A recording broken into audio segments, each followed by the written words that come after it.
కేంద్రం అదిరిపోయే శుభవార్త. భారీ సబ్సిడీ అయితే ఇస్తున్నారనమాట. నత్రజని, ఫాస్ఫేట్, పొటాష్ ఎరువులపై భారీ సబ్సిడీ అయితే ఇవ్వడం జరుగుతుంది. కేంద్ర కేబినెట్ పచ్చ జెండా కూడా ఊపింది. 24,420 కోట్ల సబ్సిడీ అయితే ఇస్తున్నారు.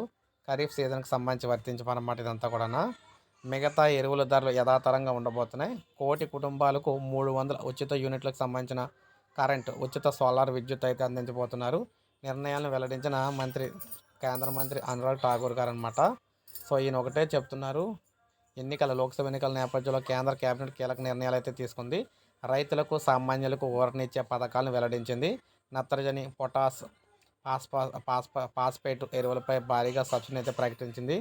వీటి విలువ మొత్తం 24,500 కోట్ల వరకు అయితే ఉండబోతున్నాయి. ఈ ఎరువులపై సబ్సిడీ ఖరీఫ్ సీజన్కు అయితే వర్తిస్తుందని స్పష్టం చేశారు.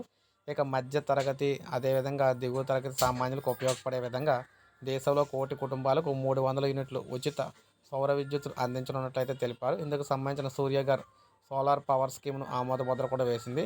సో ఈ విధంగా మొత్తం కొత్త పథకాలను అయితే తీసుకురావడం జరిగింది. రైతులకు శుభవార్త చెప్పడం జరిగింది. సో ఇది ఫ్రెండ్స్, ఈ వీడియో నచ్చితే లైక్ చేయండి, సబ్స్క్రైబ్ చేసుకోవద్దు, మన ఛానల్ సబ్స్క్రైబ్ చేసుకోండి.